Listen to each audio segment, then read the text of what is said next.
네, 이방인을 위한 교회로 안디옥 교회를 위해서 예루살렘 교회는 이 바나바를 파송했습니다. 안디옥에 도착한 바나바는 지난 시간 살펴본 것처럼 안디옥 교회에서 굳건한 마음으로 또 앞으로 어떤 어려움이 오더라도 굳건한 마음으로 믿음 생활해야 한다. 성도들을 그렇게 목회하면서 또한 성도들을 섬겼습니다. 바나바는 하나님을 위한 기쁨의 청지기로 또 용기를 가지고 또 교회를 먼저 생각하면서 성도들을 목회했습니다. 이 바나바의 헌신으로 안디옥 교회의 성도들이 점점 많아졌습니다. 바나바는 자신이 혼자서 이 안디옥 교회를 목회하는 것이 역부족임을 깨달은 것 같습니다. 바나바에게 동역자가 필요했습니다. 그때 바나바가 생각했던 사람이 바로 사울이었습니다. 사울은 여러분 우리가 익히 알고 있는 바울이에요. 그런데 우리가 지난번 예전에 얘기한 것처럼 이 사도행전 13장이 되어야 바울이라고 말하고 그 전까지는 사울이라고 말을 합니다. 그래서 오늘 설교에서도 똑같이 사울이라고 말하겠습니다. 사울은 히브리식의 이름이고 바울은 헬라식의 이름입니다. 여러분, 사울은 우리가 잘 알고 있는 것처럼 다메섹에서 예수님을 만나서 변화받고 복음을 전했습니다. 오늘 지도를 한번 보시면은요, 예루살렘이 제일 아래에 있고 중간에 다메섹이 있지요. 이 다메섹에 예루살렘에서 다메섹으로 예수님을 믿는 자들을 핍박하고 잡고 감옥에 넣으려고 다메섹으로 향하는 길에 예수님을 만나게 되었습니다. 그리고 다메섹에서는 예수님을 만나 변화되어서 복음을 전하기 시작했는데 그 다메섹에서 복음을 전할 때 자신을 시기하는 유대인을 피해서 다시 예루살렘으로 도망쳐 내려왔습니다. 예루살렘에서 사도들이 사울이 변화받았다라고 하는 것을 믿기가 어려웠습니다. 그때에 바나바가 이 사도들을 설득하면서 이 사울이 진짜 하나님의 사람으로 변화되었다라고 그렇게 말해 주었습니다. 사울이 어떻게 주님을 보았는지, 또 주께서 사울에게 어떻게 말씀하셨는지, 다메섹에서 어떻게 예수 그리스도의 이름을 전했고 고난 당하여서 여기 다시 예루살렘까지 왔는지 그 증인이 되어 주었습니다. 바나바의 도움으로 사울은 예루살렘에서도 복음을 전했는데 예루살렘에 있던 유대인들이 배신자라고 생각을 하는 거예요. 당연하겠지요. 예루살렘에 있는 유대인들의 지원과 인정을 받고 다메섹에 예수 믿는 사람을 잡으러 갔던 그 사울이었기 때문에 예루살렘에서 복음을 전한다? 저 배신자. 그래서 예루살렘에 있던 이 유대인들은 사울을 다시 죽이려고 했습니다. 그래서 사울은 유대인들을 피해서 예루살렘에서 가이사랴로 가게 되었고 또 가이사랴를 거쳐서 저 제일 위에 있는 다소, 그곳이 바로 사울의 고향입니다. 그 다소까지 다시 가게 되었습니다. 유대인들의 지도자들의 영향력이 닿지 않았던 곳, 사울이 편하게 지내면서 복음 전도를 할 수 있었던 곳, 사울의 고향 다소로 갔습니다. 그 사이에 사울이 다소로 간 사이에 베드로의 전도 여행이 있었습니다. 기억하시지요? 고넬료에게 복음을 전했습니다. 어디에 있었던? 가이사랴에 있었던 고넬료의 집에 복음을 전했습니다. 가이사랴에도 교회가 세워졌고 이방인들도 성령을 받는다라고 하는 그 이야기가 퍼지고 퍼졌습니다. 그래서 우리 지난 시간 본 것처럼 구브로와 구레네 몇 사람들이 복음을 전하기 시작했는데 어디에서도? 안디옥에서도 복음을 전하고 안디옥에 교회가 세워졌습니다. 안디옥의 위치는 저 다소 옆입니다. 그곳이 이 이방인들을 위한 교회로 세워지게 된 것입니다. 사울이 다소로 피신을 한 후에 안디옥 교회가 세워지기까지 시간이 약 13년 정도 걸렸습니다. 꽤 오랜 시간 걸렸죠. 갈라디아서 1장 18절과 19절을 보면 이 사도 바울, 그러니까 이 사울이 다메섹에서 예수님을 만나서 3년 정도 머물렀다라고 기록을 해요. 갈라디아서 1장 18절과 19절을 보면 그 후 3년 만에 내가 게바를 방문하려고 예루살렘에 올라가서 그와 함께 15일을 머무는 동안 주의 형제 야고보 외에는 다른 형제들을 보지 못하였노라. 그러니까 다메섹에서 예수님을 만나고 3년 동안 다메섹에서 복음을 전하다가 그 다메섹에서 유대인들이 자기를 죽이려고 했더니 다시 예루살렘으로 왔다. 아까 했던 이야기지요. 그 예루살렘에서 사도들을 만나고 싶었는데 사도들이 자기를 믿어주지 않으니까 그때 바나바가 이 사울을 설득해 주어서 사울이 예루살렘에서도 복음을 전했습니다. 그런데 얼마 동안이요? 15일 정도 복음을 전하다가 예루살렘에 있는 유대인들이 자기를 죽이려고 해서 다시 가이사랴, 다소로 갔다라는 뜻입니다. 그리고 다시 예루살렘에 갈 때까지 그 다소에서 예루살렘에 갈 때까지의 시간이 약 14년 정도 걸렸다고 해요. 여러분 오늘 보신 성경을 다시 한번 보시겠습니까? 오늘 보신 성경 사도행전 11장에 보면 다시 예루살렘으로 갈 때가 언제냐 하면 11장 29절에서 30절 같이 읽어보겠습니다. 제자들이 각각 그 힘대로 유대에 사는 형제들에게 부조를 보내기로 작정하고 이를 실행하여 바나바와 사울의 손으로 장로들에게 보내니라. 예, 아멘. 이렇게 다시 예루살렘으로 갈 때까지 다소에 간 이후에 14년이 걸렸대요. 왜 14년이냐? 그건 갈라디아서 2장 1절에 나옵니다. 그렇게 갈라디아서와 사도행전을 비교해서 읽으시면 사울이 어떻게 지냈구나라는 것을 우리는 조금 이해할 수 있습니다. 그랬던 사이에 다소에 가서 있는 사이에 오늘 본문 사도행전 11장 25절 26절에는 사울이 안디옥에서 1년간 성도들을 가르쳤다라고 할 그 본문이 나오죠. 그 이야기는 무엇입니까? 사울이 다소에 가서 13년 정도 있었을 때 안디옥에 있던 바나바가 사울을 데리러 가서 사울을 안디옥으로 모셔왔구나. 우리는 그렇게 이해할 수 있습니다. 그러니까 바나바가 사울을 데리러 갔을 때 그 시점이 사울이 예루살렘에서 고향으로 돌아갔던 그 시점 이후에 13년이나 지났던 것입니다. 이런 성경의 배경 가운데에 오늘 우리는 우리에게 주신 하나님의 말씀을 깨달을 수 있습니다. 짧은 성경의 부분이지만 이 가운데 있는 하나님의 뜻을 우리는 발견할 수 있습니다. 먼저 사울은 13년 동안이나 하나님의 때를 기다렸다라는 것입니다. 사울은 죽음의 위협 가운데에 자신의 고향으로 돌아와서 하나님의 때를 기다렸습니다. 고대 사회에 열심이 있었습니다. 또 예루살렘으로 유학까지 갔던 젊은 청년입니다. 그런 이에게는 너무나 가혹한 시간이었습니다. 그곳에서 사울은 자신의 교만을 다 내려놓고 자기 고향 다소에서 오직 하나님만을 의지하는 시간을 갖게 되었습니다.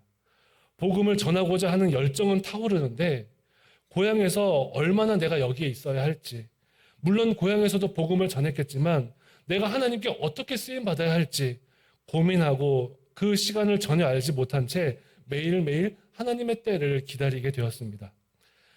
분명 나는 하나님의 택한 그릇이라 그렇게 응답을 받았는데 영혼은커녕 냉수도 담지 못할 그릇처럼 자신이 느껴졌을 것입니다. 그럼에도 낮은 마음으로 겸손한 도구로 빚어달라고 사울은 기도했을 것입니다. 13년의 시간이 흐르면서 여러분 그동안 사울은 전혀 알지 못했지만 하나님의 역사는 계속해서 진행되고 있었던 것을 우리는 알고 있습니다. 베드로를 통해서 이방인 고넬료에게 복음을 전하게 하셨었고 이방인이 구원받는다는 소식을 통하여서 구브로와 구레네의 몇 사람이 당시의 세계 최고의 도시였던 안디옥에서 복음을 전하며 교회를 세워가는 일들이 사울이 13년 집거하는 그 기간 동안 이루어졌습니다. 안디옥 교회의 소식이 예루살렘에 전해졌고 또 예루살렘 교회는 안디옥 교회를 위해 바나바를 파송하였습니다. 어떻게 그 많은 제자들 중에 하필 바나바였는지 안디옥 교회의 성도들이 많아지면서 하나님은 바나바에게 사울을 떠올리게 하셨습니다. 이 모든 일이 자신의 고향 다소에 있던 사울이 꿈에도 알지 못하는 가운데에 이루어진 하나님의 역사하심입니다. 우리가 지난 몇 주간 보았던 모든 과정들이 어느 한 과정만이라도 조금이라도 어긋난다면 만약에 구레네와 구브로의 몇 사람이 안디옥이 아닌 알렉산드리아로 갔다면 또 이 베드로가 고넬료를 찾아가지 않았더라면 또 바나바가 아니라 다른 사도가 안디옥으로 갔더라면 사울은 쓰임받을 수 없었을 것입니다. 한치의 오차도 없으신 하나님의 이 계획하심과 일하심 가운데에 사울이 쓰임받게 되었습니다. 지금도 우리의 삶이 안개와 같이 한치 앞도 보이지 않는 분들이 있습니다. 때로는 우리의 인생이 굽어 보이기도 하고 내가 세운 계획이 빗나가는 것처럼 보이며 인생의 어두운 밤이 끝나지 않을 것처럼 보여도 우리는 하나님 의지해야 합니다. 하나님이 나를 사용하실 그때를 기다리셔야 합니다.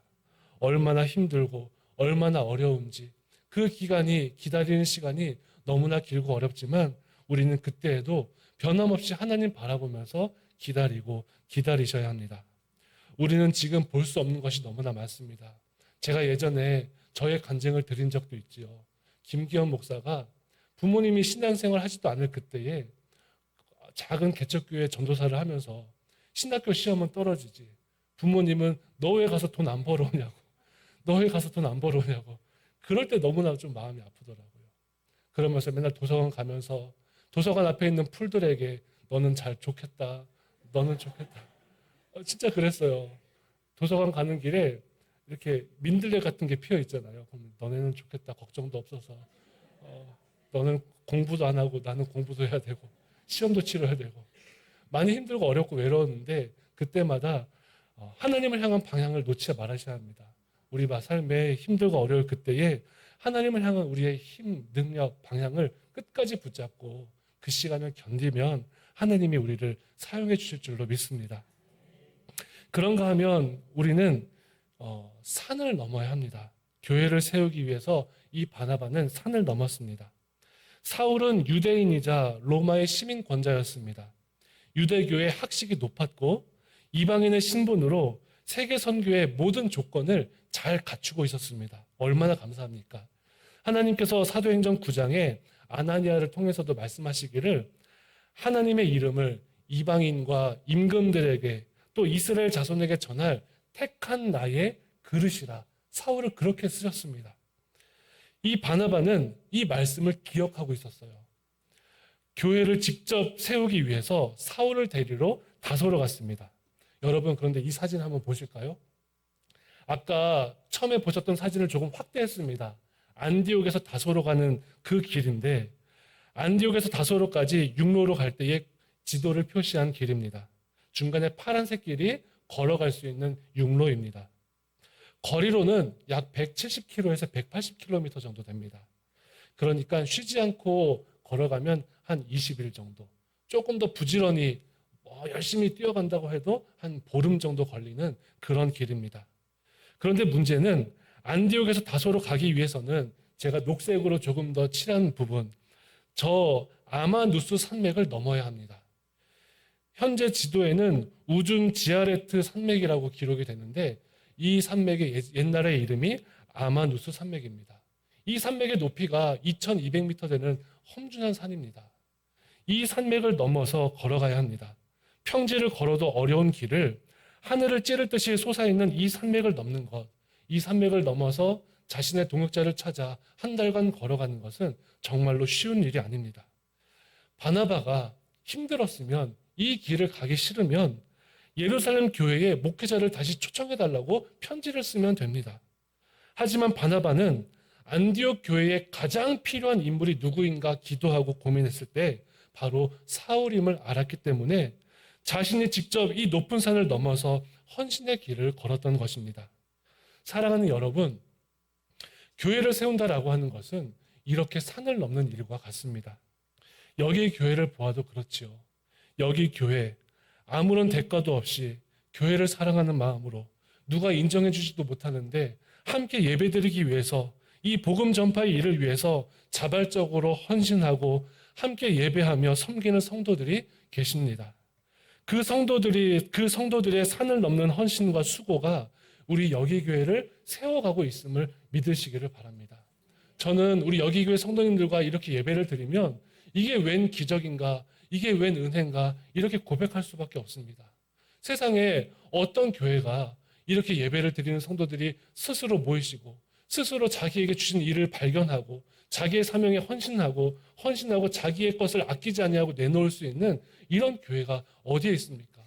저는요 너무나 힘이 없고 약한 목회자인데 이런 교회를 만나게 하신 하나님 앞에 감사를 드리고 또 사랑하는 성도 여러분, 여러분들도 앞으로 자발적으로 하나님 앞에 헌신하며 산을 넘는 마음으로 교회를 섬기실 수 있는 은혜를 누리시기를 바랍니다.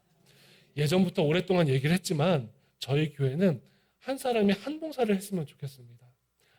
한 사람이 두 개, 세 개의 봉사를 계속하는 건 그렇게 건강하지 않습니다. 물론 자신이 감당할 수 있어서 주중에도 봉사하고 주일에도 봉사하는 건 가능하세요. 그런데 주일에 두 개 이상, 세 개 이상 봉사를 하시게 되면 예배에 집중하기 어렵습니다. 하나님 앞에 예배에 집중하지 못하면 우리는 아무것도 아닙니다. 교회를 세워가는 것은 하나님께 예배드리며 내가 할 수 있는 것들을 해나가며 세워가는 것입니다. 사랑하는 성도 여러분, 조금 부담되더라도 산을 넘는 믿음으로 함께 교회를 세워가는 성도들이 꼭 될 수 있기를 바랍니다. 그런가 하면 우리는 우리의 인생의 산을 넘으셔야 합니다. 사울은 아마누스 산맥을 넘는 것이 이번 처음은 아니었습니다. 사울은 이전에 적어도 최소한 2번 이상은 이 아마누스 산맥을 넘었습니다. 오늘 본문 시점에서 자신의 고향 다소에서 태어나고 자랐지요. 청년 바울이 지금으로부터 약 20년 전 예루살렘의 가말리엘에게 가서 유대교의 학문을 배우기 위해서 유학을 떠날 때, 여러분, 그때 처음 사울은 이 아마누스 산맥을 넘습니다. 예루살렘에 유학하여서 학문을 배우고 또 유대교의 큰 지도자가 되어서 하나님 앞에 쓰임받겠다라고 하는 그 큰 꿈을 품고 이 높은 산맥을 처음 넘었습니다. 예루살렘까지의 거리는 약 800km입니다. 그 길을 걸을 때 자기의 야망을 위해서 힘차게 걸었을 것입니다. 사울은 유대교의 박식한 지식을 가지고 유대교의 지도자들을 공격하는 예수의 제자들을 사로잡고 죽이기까지 하는 그 열심으로 살았습니다. 자신의 유학길에서 배웠던 것을 잘 쓰는 것이지요. 그러던 중에 부활하신 주님을 만나서 예수님의 제자가 되었습니다. 사울이 첫 번째로 이 아마누스 산맥을 넘을 때는 자신의 힘으로 넘은 것입니다. 그리고 나서 13년 전 오직 주님의 뜻에 순종하기 위해서 예루살렘에서 복음을 전하다가 핍박받고 고향으로 돌아올 때 그때 다시 한번 이 산맥을 넘습니다. 유대교의 지도자가 되겠다라고 하는 그 꿈을 다 버리고 이룬 것은 아무것도 없이 내 마음 가운데 예수님만 담고 다소로 돌아옵니다. 세상 사람들이 보기에는 빈털털이었고 청운의 꿈을 품고 예루살렘으로 향하던 이전의 사울에 비하면 아무것도 남은 게 없지만 실패한 모습으로 보이지만 그 마음 가운데에 예수님을 모시고 다시 그 산을 넘은 것입니다. 그리고 오늘 바나바가 다소로 와서 이 사울의 손을 잡고 주님과 함께 다시 아마누스 산맥을 넘어서 안디옥으로 갑니다. 자신의 과거의 야망과 꿈을 위해서가 아니라 오직 주님의 부르심 앞에 하나님이 기뻐하시는 교회를 세우기 위해서 그 산을 넘는 것입니다. 산은 그대로인데 그 산을 넘을 때마다 그 의미가 너무나 다릅니다. 마치 우리의 인생과 같지 않습니까? 사랑하는 여러분, 우리의 삶을 돌아볼 때에도 사울처럼 우리가 산을 넘을 때가 있어요. 모두에게는 우리의 인생에 산이 있습니다. 여러분은 어떤 산을 넘으셨습니까? 그리고 여러분은 지금 어떤 산을 넘고 계십니까? 내 힘으로 산을 넘고 계십니까? 내 힘을 믿고 산을 넘으려 할 때는 오늘 본문의 이야기처럼 아무것도 남는 것이 없습니다. 사울이 아마누스 산맥을 넘을 때 자신을 믿고 처음 혼자 넘었습니다. 패기 만만해 보였지만 내 주먹을 믿고 혼자 넘어갔습니다. 내 지식을 믿고 내 판단을 믿고 내 인맥을 믿고 내 방법을 믿고 넘었습니다. 그렇게 산을 넘었는데 산을 넘어도 남는 것이 없었습니다. 사울은 그 다음 산을 넘을 때 어땠습니까? 주님과 함께 산을 넘었어요. 사람들이 보기에는 빈털터리가 되었고 실패자로 혼자 산을 넘는 것처럼 보였지만 혼자가 아니었습니다. 예수님을 마음에 모시고 산을 넘었기에 그가 있는 곳은 다소라 해도 그곳이 천국이었고 그것이 꿈을 갖는 곳이었고 그곳이 기도하는 곳이었습니다. 주님과 함께 머물렀던 다소는 기다림의 은혜였고 하나님과 함께했던 믿음의 자리가 되었습니다. 그리고 오늘 사울은 바나바를 만나서 다시 우리 주님과 셋이서 산을 넘었습니다. 다소에서 아무도 알아주지 않는 13년의 시간 동안 하나님이 일하셨다라고 말씀드렸습니다. 사울을 쓰시기 위해 이방인과 임금들을 위한 주님의 택한 그릇이 되기 위해 하나님은 열심히 일하셨습니다. 그리고 주님의 때를 기다린 그 사울은 안디옥으로부터 바나바가 왔을 때에 안디옥 교회라고 하는 이방인을 위한 교회가 세워졌다는 그 놀라운 소식을 접하면서 다시 이 바나바와 함께 산을 넘기로 결심합니다. 주님과 함께 손을 잡고 바나바와 함께 손을 잡고 산을 넘어서 사명의 자리로 나아갔습니다. 안디옥 교회는 바나바와 바울이 주님과 함께 산을 넘었기에 세워갈 수 있었음을 기억하십시오. 주님과 산을 넘는 헌신과 기다림, 사명이 있었기에 안디옥 교회가 세워질 수 있었습니다. 세계 선교에 가장 중요했던 그 교회가 바로 사울과 바나바, 그 헌신과 기다림 가운데에 역사할 수 있었습니다. 그 교회 성도들은 뭔가 다르다. 그 안디옥 교회 성도들은, 예수님을 따르는 그 성도들은 뭔가 다르다. 이 기다림과 헌신, 기적과 체험을 경험했던 이 바나바와 사울을 통해서 세워졌던 그 안디옥 교회는 세상 사람들로부터 저 교회는 뭔가 다르다라고 하는 그리스도인이다라고 불리게 되었습니다. 세상으로부터 그리스도인이라 그렇게 부름받는 교회로 세워졌습니다. 사랑하는 성도 여러분, 주와 함께 산을 넘는 믿음으로 살아가는 성도들이 되시기를 바랍니다. 주님과 함께 산을 넘으십시오. 내 힘을 의지하지 말고 하나님을 의지하면서 믿음의 길을 걸어가셔야 합니다. 여러분 앞에 큰 산이 가로막고 있습니까? 그렇게 가로막고 있는 것처럼 보여도 주님의 손을 잡고 건너시면 됩니다. 주님의 손을 잡고 또 한 가지 바나바의 손을 잡고, 바나바는 누구입니까? 옆에 있는 우리의 교우들입니다. 주님과 함께 우리 성도들의 손을 잡고 함께 산을 넘어가는 기적을 누리는 우리 교회가 되기를 바랍니다. 지난주에 제가 설교 준비를 하면서 계속해서 제 입에 떠나지 않는 찬송이 있었는데, 여기에 모인 우리 잘 아는 찬송이죠. 여기에 모인 우리 주의 은총 받은 자여라, 주께서 이 자리에 함께 계심을 믿노라. 이 찬송이 계속 불려지는데 그냥 부르는 걸 떠나서 이 찬송을 제가 유튜브로 듣고 싶은 거예요. 그래서 유튜브로 검색을 해서 딱 틀었는데 우연치 않게 그 유튜브에 댓글을 보게 되었습니다. 댓글에 이런 댓글들이 많이 있더라고요. 이 찬양 내가 은행 보안 근무 서면서 혼자 부르다가 갑자기 팀장님이 나오셔서 너 무슨 노래 부르냐? 무슨 좋은 일 있냐? 이렇게 했던 웃지 못할 기억이, 그래서 사실 그대로 말씀드렸더니 너 교회 다니는구나 하면서 넘어갔던 일이 기억나네요. 이런 댓글이 있었고, 또 옆에는 군 복무했을 때 마음속에 큰 힘이 되어준 찬송가입니다. 힘들고 어려울 때나 행복한 순간에 언제나 함께 하신 하나님께 감사드립니다. 이런 댓글도 있었습니다. 또 그 아래에 보면 저는 31살 죄인입니다. 제발 자살 안 하게 도와주시옵소서. 이런 댓글도 있습니다. 또 그 아래 보면 딸 기일이 다가오는데 보고 싶어요. 저는 가족이 없고 혼자 사는데 주님만 의지하고 살아요. 이런 댓글도 있었습니다. 또 밑에 보면 힘들 때마다 최후 승리를 믿노라는 구절을 힘입고 깜깜했었던 시절에 주님의 밝은 빗줄기를 따라 인도되었던 교회에서 눈물로 찬양했던 귀한 찬양입니다. 또 하나가 더 있었는데 하나님과의 관계가 서먹해졌고 말씀도 내 영혼에서 잊혀져 가고 몸과 마음이 지쳐서 힘들구나 싶었는데 이 찬양곡이 더욱 가슴에 들어와서 저에게 큰 위로가 되네요. 순간 눈물이 쫙 흐를 때도 때로는 넘어져도 최후 승리를 믿노라.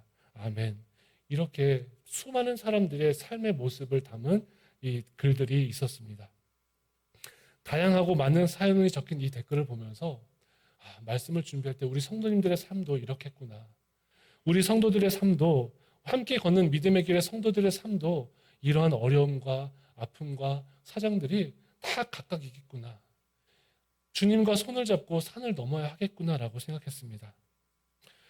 모두 주님이 없으면 안 되는구나. 우리 성도들이 이 찬양을 함께 올려드리며 다시 한번 힘을 낼 수 있기를 바랍니다. 사랑하는 여러분, 우리 모두 인생의 길을 가면서 산을 넘을 때가 있습니다. 주님을 등진 채 자신을 믿고 산을 넘는 것 헛수고인 것을 기억하십시오. 주님과 함께 사랑하는 성도들과 인생의 산을 넘을 때에만 우리의 인생이 참되고 영원한 의미를 가질 수 있음을 기억하며 우리 함께 이 찬양을 드리면서 아버지 앞에 나아가기를 원합니다. 우리 다 같이 자리에서 일어나서 함께 찬양하면서 기도하는데 믿음의 산을 넘게 해달라고, 주님과 함께 그 산 넘어가게 해달라고 우리 함께 고백하며 찬양하겠습니다.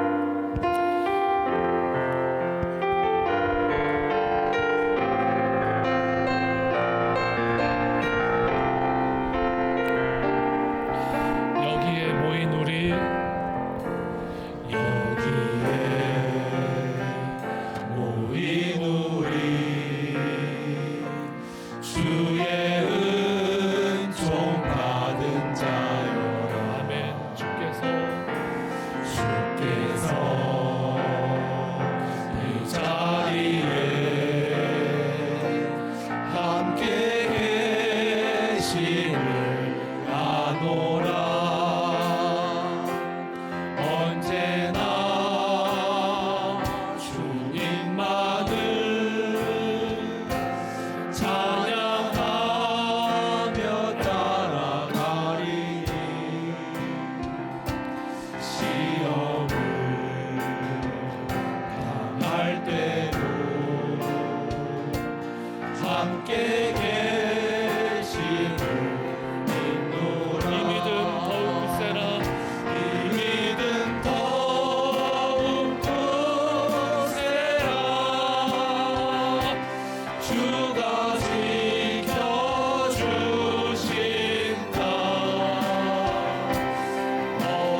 아버지, 우리 인생의 높은 산을 주님과 함께 넘게 해달라고 기도하겠습니다. 길고 긴 고난의 시간을 믿음으로 견디게 하여 주시고, 주님 사명을 주시는 은혜의 산을 주님과 함께 넘게 해달라고 함께 기도하겠습니다. 또한 두 번째로 기도할 때에 우리에게 믿음을 달라고 기도하겠습니다. 기도할 수 있는, 기다릴 수 있는 믿음을 주시옵소서. 함께 주님의 손을 잡을 수 있는 믿음을 주시옵소서. 사명의 자리를 함께 나아갈 수 있는 믿음을 달라고, 시험을 당할 때도 함께 계심을 믿으며, 때로는 넘어져도 최후 승리를 믿으며 그 믿음의 길을 걷게 해달라고, 이 믿음 더욱 굳세어질 수 있도록 믿음 달라고 다 같이 함께 주여 한번 부르시고 기도하겠습니다. 주여.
고마우신 하나님, 믿음의 길을 걸으며 항상 평안하고 형통하기를 바라지만 인생의 높은 산이 우리를 가로막을 때가 있습니다. 반드시 넘어가야 하는 산인데 나에겐 힘이 없고 반드시 넘어가야 하는데 내 힘으로 하였습니다.